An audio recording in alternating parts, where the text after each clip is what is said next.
ইব্রাহিম আলাইহিস সালামকে আল্লাহ তাআলা কুদরত দিয়ে বাঁচিয়ে রেখেছিলেন। আল্লাহ কুদরত দিয়ে বাঁচিয়ে রেখেছিলেন। পৃথিবী চেষ্টা করেছিল এই দুনিয়ার একটা প্রতিষ্ঠিত গভর্নমেন্ট, একটা দোর্দণ্ড প্রতাপের সরকার চেষ্টা করেছিল।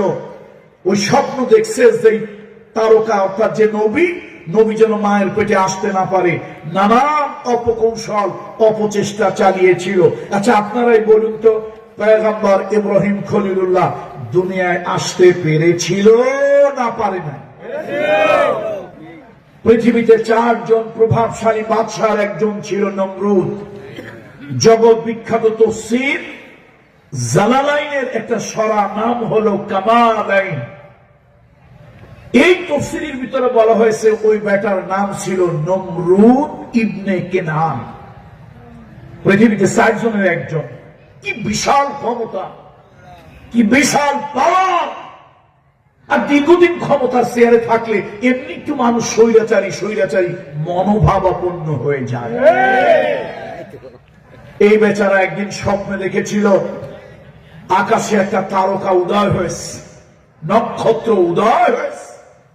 ওই তারকার আলোতে আলোকিত হয়েছে দুনিয়া, কিন্তু ওই তারকার নিচ থেকে একটি অন্ধকার তার রাজ সিংহাসনকে ম্লান করে দিয়েছে।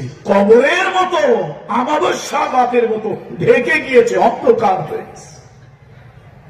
সকালবেলায় উঠে সেই যুগের জ্যোতিষী, জ্যোতির্বিজ্ঞানী, অ্যাস্ট্রোলজার যারা আছে তাদেরকে দেখে বলেছিল, আমি একটা স্বপ্ন দেখেছি, এই স্বপ্নের ব্যাখ্যাটা তোমরা একটু বলো। আমার কাছে কেন যেন মনে হচ্ছে আমি যা দেখছি এটা নিছক একটা স্বপ্ন নয়, এর ভিতরে কোনো তাৎপর্য গুরুত্ব থাকতেও পারে। তারা গুনে বেছে বলেছিল, জাহাপানা মহারাজ, আপনি যে আকাশে দেখছেন একটা তারকা উদয় হয়েছে, নক্ষত্র উঠেছে, স্বপ্নের মধ্যে দেখছেন, এটা তারকা না, নক্ষত্র না, এটা হচ্ছে আল্লাহর পয়গম্বর। তিনি হল আল্লাহর পক্ষ থেকে অ্যাপোস্টেল, প্রফেট, আল্লাহর পক্ষ থেকে রিপ্রেজেন্টেটিভ। তিনি আল্লাহর প্রতিনিধি, তিনি আল্লাহর নবী রাসূল। আর যে আলো দেখছেন, এই আলো হলো হেদায়েতের আলো, নবুয়তের আলো। সে আলোর বিচ্ছুরণ ঘটবে, সারা দুনিয়ায় ওই আলো ছড়িয়ে পড়বে। আর সত্য আসলে, সত্য যখন আসে, আলো যখন আসে, অন্ধকার দূর হয়ে যায়। আপনার সিংহাসন অত্যন্ত ঝুঁকির ভিতরে, আপনার ক্ষমতা, এই ক্ষমতার দিন আপনার ছাড়তে হবে, অন্ধকারে ম্লান হয়ে যাবে। দুনিয়ার সব স্বৈরাচারীরা ক্ষমতা হারানোর ভয় পায় বেশি। যেন পয়গম্বর পৃথিবীতে আসতে না পারে, নানান কৌশল অবলম্বন করেছিল।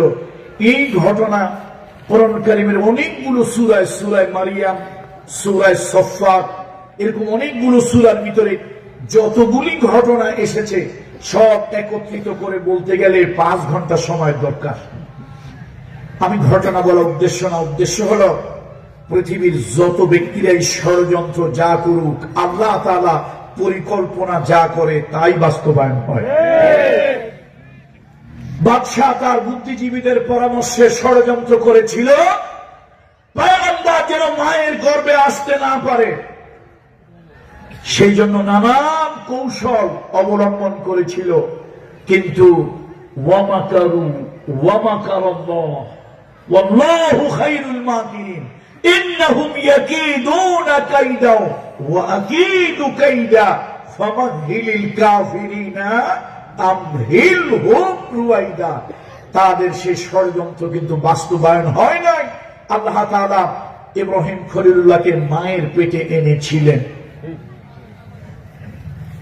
বাদশাহ যখন জানতে পারল এত বাধা দেওয়ার পর মায়ের গর্ভে সন্তান এসেছে, যেই সন্তান পয়গম্বর হবে, সে অলরেডি মায়ের পেটে এসেছে, এই সন্তানকে প্রতিরোধ করার জন্য, প্রতিহত করার জন্য, মেরে ফেলার জন্য রাষ্ট্রীয়ভাবে সিদ্ধান্ত হয়েছিল আগামী 1 বছরের ভিতরে যত পুত্র সন্তান এই দেশে জন্মগ্রহণ করবে, সব পুত্র সন্তান তারা হত্যা করবে। কিন্তু কাজ হয় নাই। ইব্রাহিম আলাইহিস সালামকে আল্লাহ তাআলা কুদরত দিয়ে বাঁচিয়ে রেখেছিলেন। আল্লাহ কুদরত দিয়ে বাঁচিয়ে রেখেছিলেন। পৃথিবী চেষ্টা করেছিল এই দুনিয়ার একটা প্রতিষ্ঠিত গভর্নমেন্ট, একটা দোর্দণ্ড প্রতাপের সরকার চেষ্টা করেছিল। ওই স্বপ্ন দেখছে যে তারকা অর্থাৎ যে নবী যেন মায়ের পেটে আসতে না পারে, নানান অপকৌশল অপচেষ্টা চালিয়েছিল। আচ্ছা আপনারাই বলুন তো, পয়গম্বর ইব্রাহিম খলিলুল্লাহ দুনিয়ায় আসতে পেরেছিল না পারে না? তাহলে বোঝা গেল সরকারের কোন চক্রান্ত ষড়যন্ত্র আল্লাহর পরিকল্পনার কাছে কাজ হয় না।